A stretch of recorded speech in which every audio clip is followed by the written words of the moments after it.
जय Vidarbha party ने नागपुर में विरोध प्रदर्शन किया और मांग की कि विदर्भ थर्मल पावर प्लांट में बिजली दरों में कोई वृद्धि लागू नहीं की जानी चाहिए। जहां महाराष्ट्र राज्य में अधिकांश बिजली उत्पन्न होती है, इस समय कहा गया है कि आम लोगों को अब प्रति माह 4,000 रुपए का बिल मिल रहा है। जनता इस बिल का भुगतान नहीं करेगी।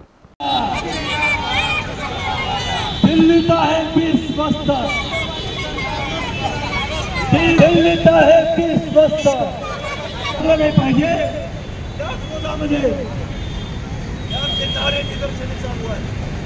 दिल्लीत आहे 20 वाजता ऊर्जा मंत्री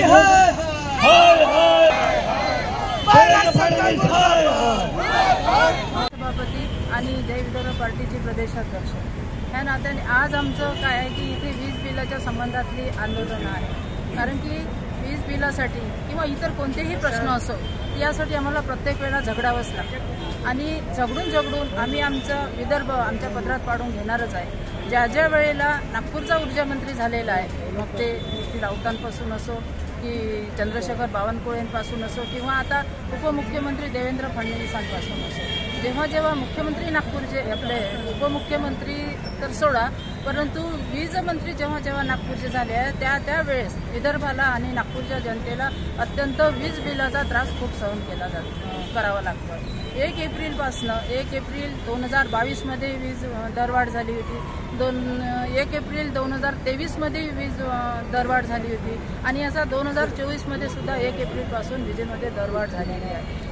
ज्या घरात जे घर लॉक आहेत, जिथे कोणीच राहत नाही किंवा ज्यांच्याकडे किरायदार आहे परंतु ते दुसरीकडे गेलेले आहे, त्यांना सुद्धा 3-3 हजार बिल येत आहे।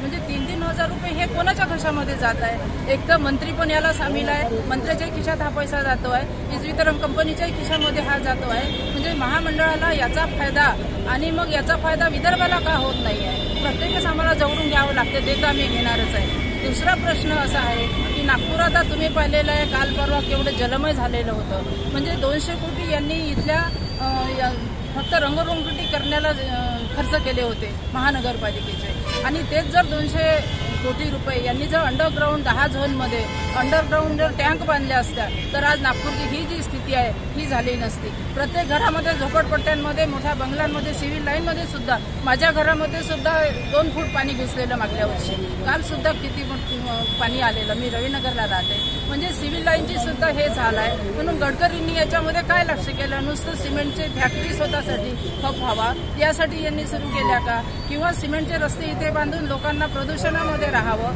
किंवा इथे पाण्यामध्ये राहावं, मग त्यांना काय मोबदला मिळतो? काही मोबदला मिळत नाही। आणि मोबदला मिळून काय फायदा? त्याचं धान्य खराब होतं, त्यांचे कपडे खराब होतात, त्यांच्या मुलावर रोगराई वाढते। हे सगळं असतानाही हे मंत्र्यांना काय दिसत नाही? कारण की हे जर 11व्या मजल्यावर राहतात, पण ग्राउंड फ्लोअरला जे लोक राहतात त्यांचा विचार यांनी कधी केला नाही। म्हणून आम्हाला या विदर्भ सुविधा किंवा आमचा सिंचनाचा पैसा पळवला, आमचं वीज पळवली, आमच्या इथले कारखाने पळवले, आमच्या कंपन्या गेल्या, ते सगळं आम्हाला आता यांच्याकडून पाहिजेच नाही। आमचा विदर्भच आम्हाला पाहिजे। म्हणून आम्ही आमच्या कोशाचं काय करावं, विजेचं काय करावं, वीज बिलाचं काय करावं हे आम्ही ठरवू।